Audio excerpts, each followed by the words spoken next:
Hi, everyone. My name is Laura Borland, and welcome to Gladverse TV, the show in which the silver lining is always our North Star. Today, as part of our Bounce Back series, we will be speaking about bouncing back from catastrophic injury. And I'm so excited to introduce you to my guest today. Gabrielle is amazing, and I'll tell you a little bit about her story. So Gabrielle Juliana Villani is a licensed clinical social worker, owner, and founder of Colorado In-Home Counseling, a thriving group practice serving adults of all ages who struggle with anxiety, depression, grief and loss, chronic health conditions, trauma, life transitions, and stress management. Gabrielle has 15 years of experience working in the field of mental health, helping clients find better work-life balance and creating space for clients to reach their highest potential.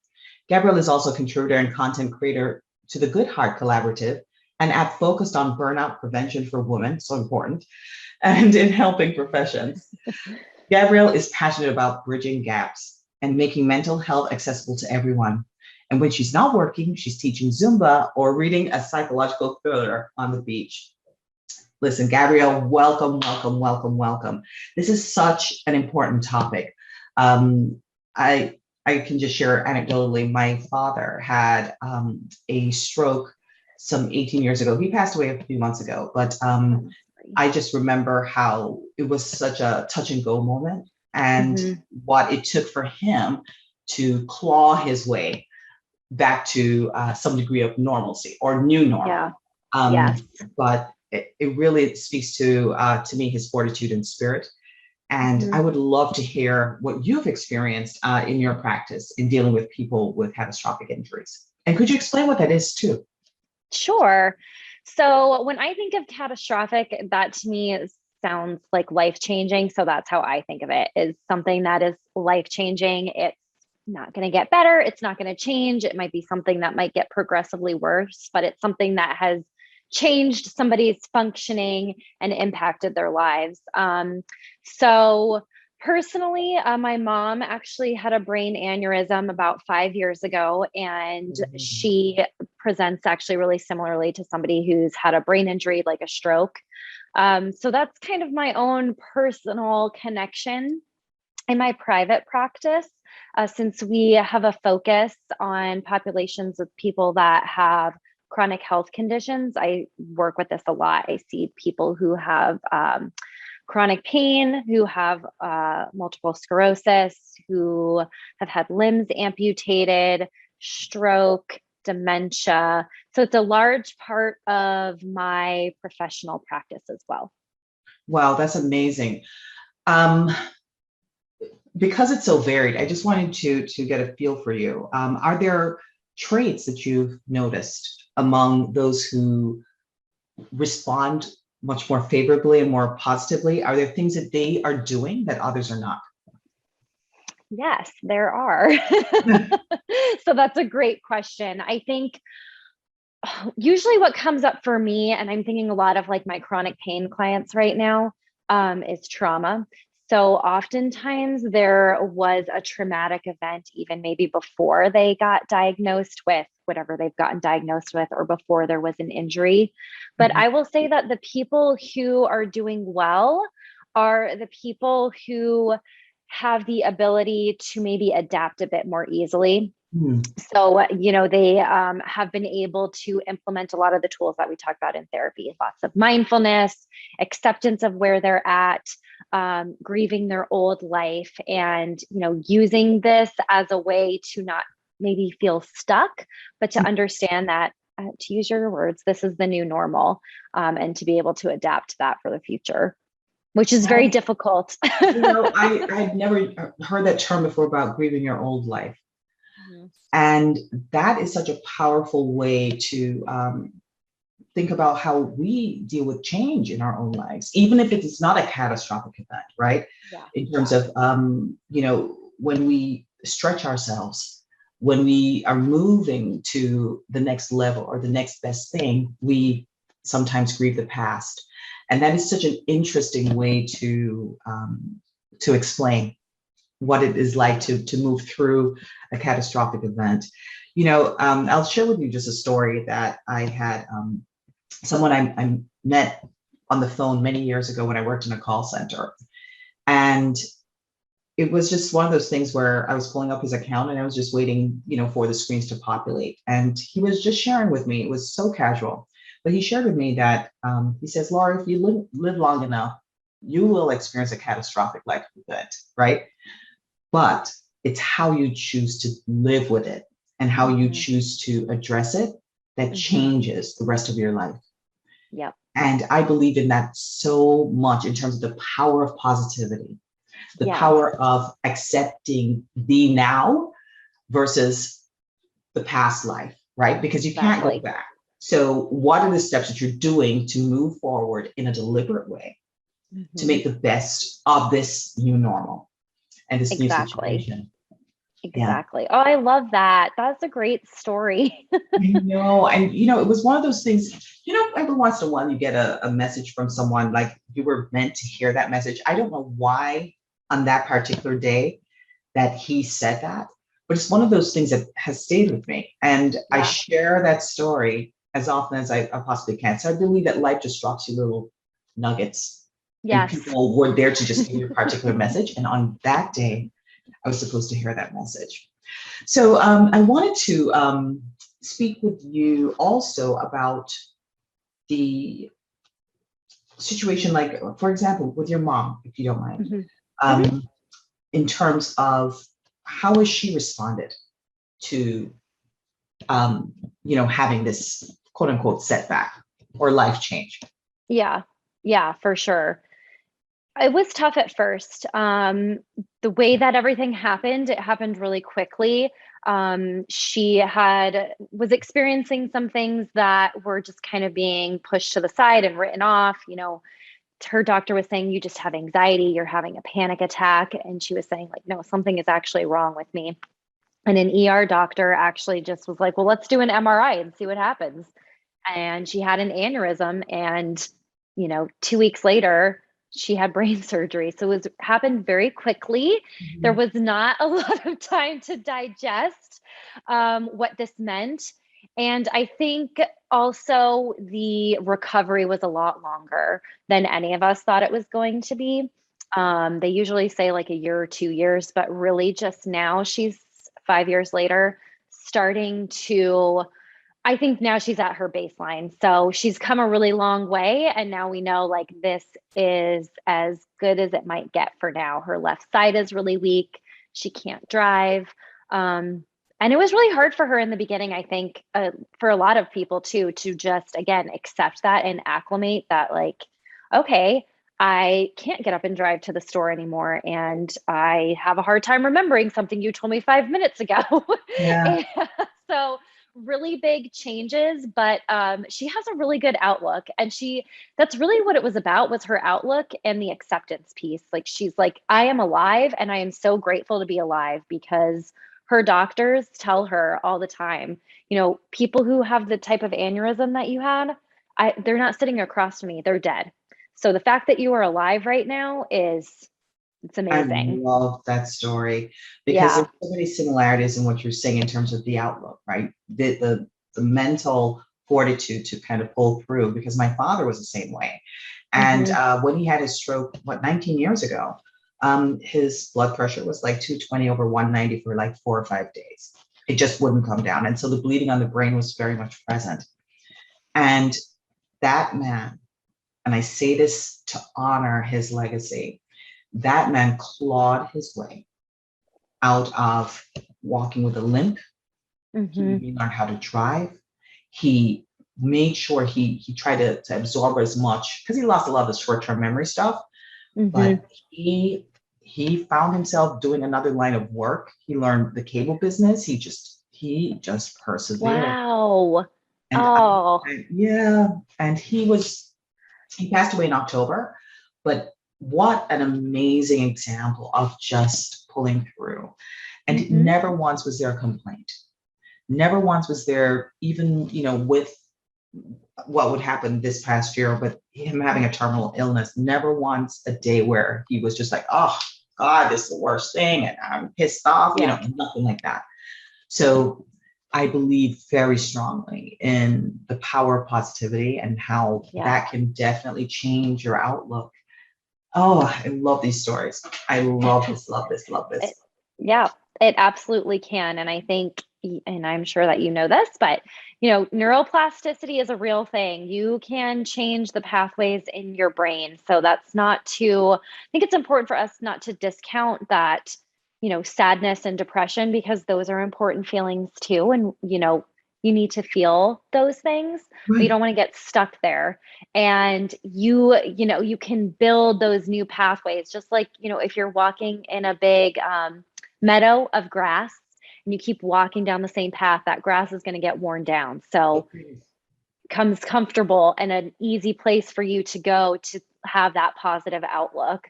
I love that metaphor because that actually makes sense, right? When you're going to the first time, you're trudging through very tall grass and, you're trying to forge your own path, but then creating that new path worn over time, right, becomes like hard baked in there. And grass doesn't grow there anymore. Yep, exactly. It's a well-defined line. Yeah, and the same is true for life. I believe that very strongly. And so you mentioned earlier about mindfulness exercises that a lot of your clients use. Are there preferred ones? Have you found anything that is more common amongst your patients? There is quite a few that I like to do. Some ones that come to mind that are really easy and that you can do wherever you are is progressive muscle relaxation. I really like that one. Tell me about that. I need to know. Yes. So this is essentially, you can start wherever you want to start. I usually start with the feet, and you're going to tense your muscles for like 10 seconds, like really tense and feel them knotted. I'm doing it right now. Yep, we all do, right? It's so easy. That's why I like to do that. I'm like, great, I'm already really good at tensing my muscles. So you tense them up, you feel that tension, and then you let it go. And then you feel the release and how good that feels to let all of that go. Yeah. And so you can just, you can move all the way up your body if you have time, or maybe if it's like in between, I don't know, if you're ending your shift or starting a shift, whatever. You can just do your hands, just do your shoulders, your feet, whatever works for you. So you can make it as long or as short as you want to. And you can do it anywhere. You can do it on a plane. You can do it at the grocery store. I love that. And what I noticed when you shared that we could start doing it, and I began doing it, I was drawn to the present. Yeah. I wasn't thinking about anything else except that I was focused on my body for that moment. I could definitely see how that would work. Yeah. And what's crazy is that as you were mentioning about the brain aneurysm that your mom had, and I thought about my dad with a stroke, this is one time that journaling might not work, right? It can be frustrating for such a client, such a patient, because it's requiring that they think and then write, and they can't remember and they get frustrated, and I can definitely see where that would not be helpful. However, I do believe that the caregivers in this situation, that journaling can be a powerful outlet for them. And I recognize that because, having had just the experience of being with my parents as they have, been getting older, I know it can be a stressful time. I also know it requires a different degree of patience. Yes. I had to fight through my own impatience with expecting my parents to be the same way that they were when I was younger. Yeah. And not giving them the compassion to honor their aging.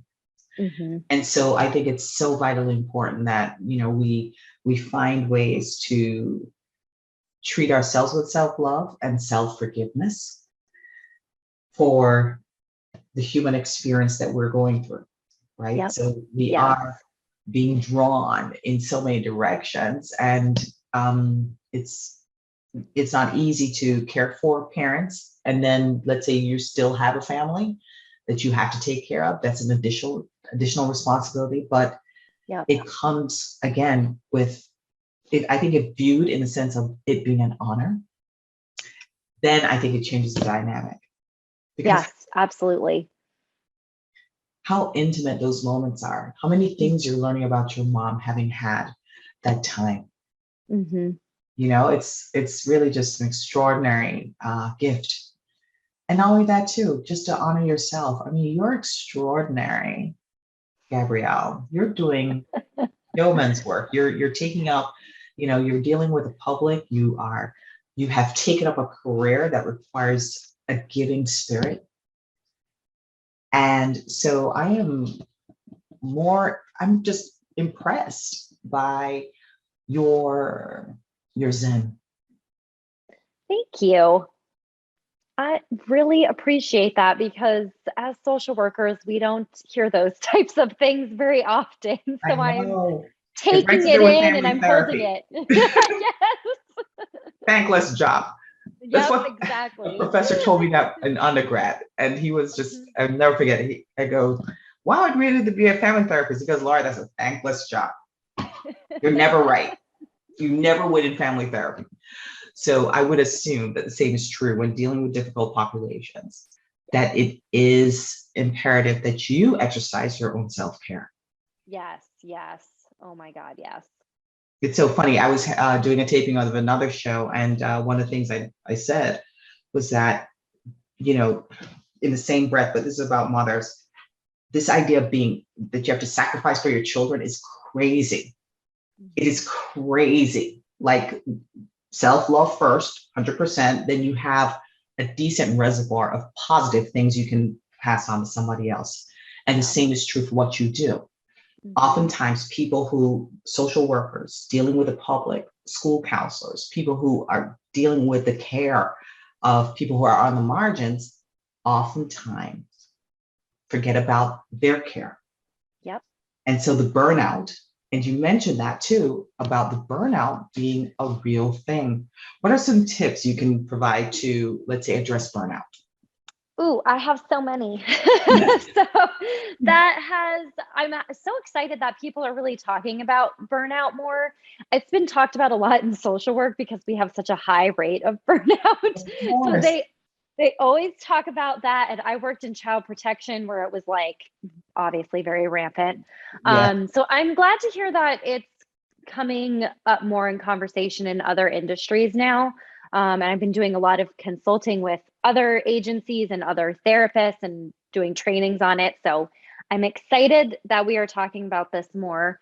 Um, I have a lot of tips. I think one thing that leaders and managers can really implement is the expectations. So that's one of the biggest things that contributes to burnout Oh, is expectations are not clear, and then people are getting pissed off because there's not a balance there. One person is yeah. thinking it should look like this and the other one's on a totally different page, and yeah, that leads to frustration, which is going to lead to you feeling I like you're not love heard or valued.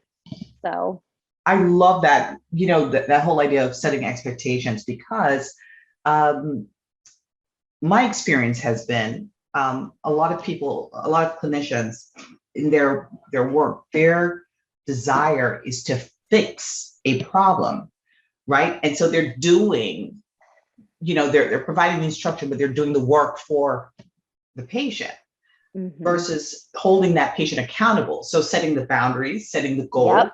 the benchmarks, and then having that client and that patient be held accountable to meet those benchmarks and those particular phases. So it's so I then you mentioned child protection services, and I just was like, I don't even know, like that has to be like the worst of the worst, like stressful. Yes. You internalize a lot. You're saying, you know what I mean? You want to protect the kids. You're taking that home with you, and just and that's one of the things that I think, and we're going to tie this back, but I believe very strongly that our inability to compartmentalize Hmm. Yes. the Huge. right, the work from the home, from the socializing to just the mental break that must happen. I'm afraid a lot of people do not have a lot of skills in terms of prioritization. Yes. But I want to know from your perspective. I mean, there's a degree of detachment, I believe, that should take place. But when does that become unhealthy?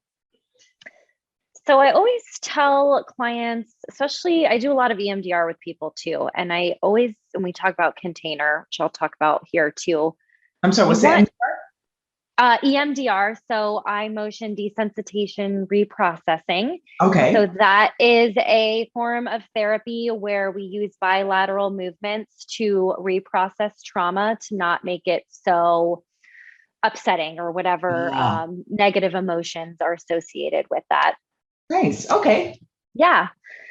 That So contracted sentence. that's okay. So I like to, when we do EMDR, we talk about a container. And even when I'm not doing EMDR with clients or even with people I'm consulting with, I'll talk about a container. And we talk about compartmentalizing, but not sweeping it under the rug. So putting it to the side for later, but not totally just pushing it away or stuffing it down. Love. And, that really can lead to dissociating. So, not feeling numb, feeling really detached. And you want to enjoy your life and feel your feelings, even the bad ones.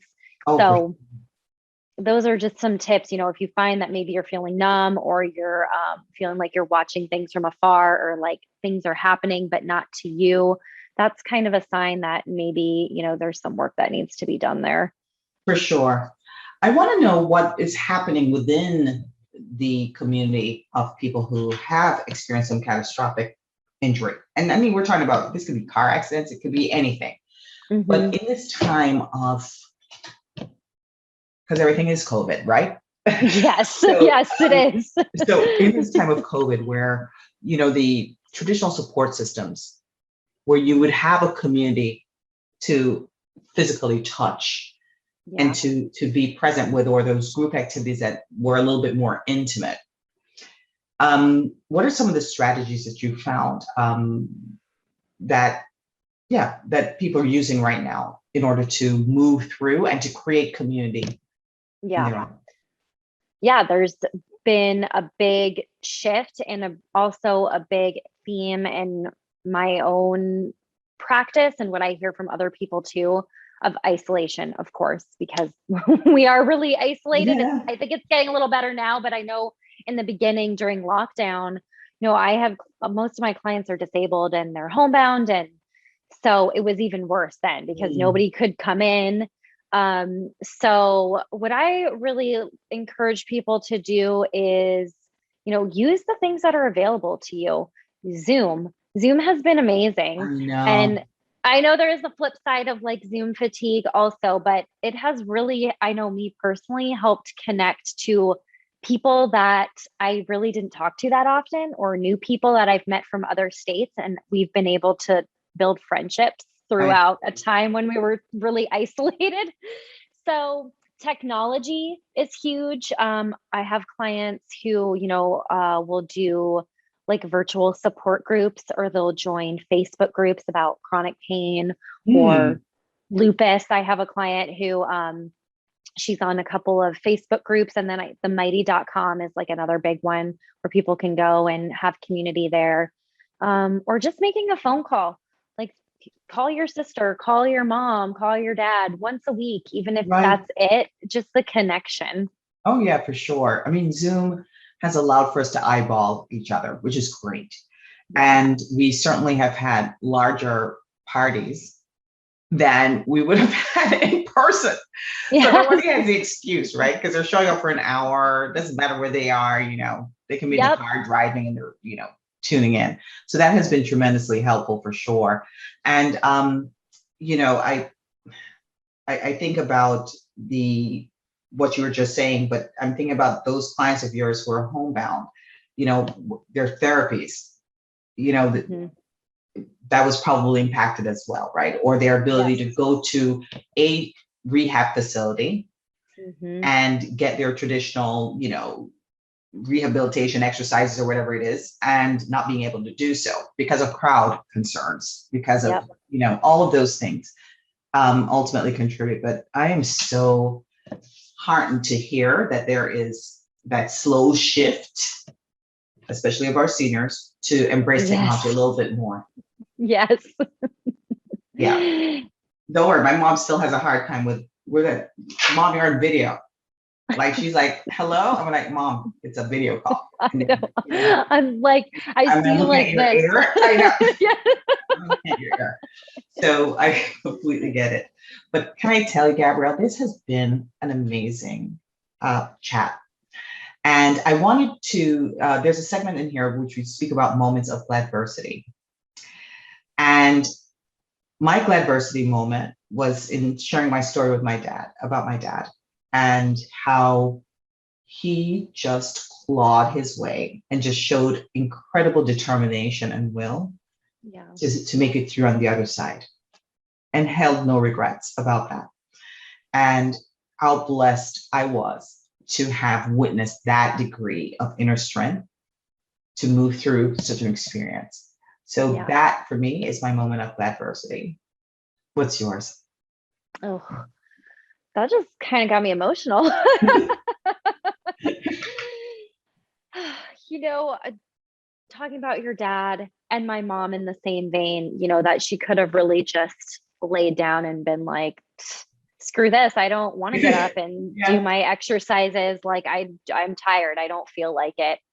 But she does, and she gets up every day and she's glad to be alive. And the same thing just through all the clients that I've been thinking about as we've talked too, the just that I've been able to witness their amazing resilience and spirit, especially through, you know, it's difficult. There's very horrific things that have happened to them that I have heard about too. And just to see them take really small little things and say, oh, I heard your voice in my head that I should be focusing on a part of me that has no pain. Like they'll tell me that the next week after we talked, or I remembered you told me to stop at the stop sign before I spiral down into an anxiety hole. Like those are really big pieces. So that's what makes social work and my job and this population really incredible. Well, this population is lucky to have you and Thank incredibly you. blessed. You are just a delight. I mean, you just exude positive energy, and I can see where that would transcend and translate and be felt and experienced by those that you serve. So really good stuff. All right, so my dear Gabrielle, we're wrapping this up, but thank you so much. Is there an action step? You got to tell them about that muscle thing again. So that's our Yes. action step for my viewers. It's called progressive muscle relaxation, PMR. You can, I think I have one uploaded on my YouTube and my Instagram, but there's a million out there. Links. We'll definitely do that. Yeah. So, you know, if you don't want to listen to my voice, you can listen to somebody else's, but we just walk you through it. And I would love to hear feedback if anybody out there, you know, implements this. It's a really great way to, you know, end your day.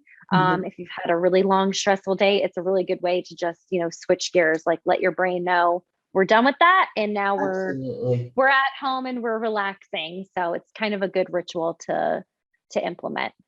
Yeah, and I like that. And one thing I'm going to suggest too, all right, because all things are journaling where I'm concerned.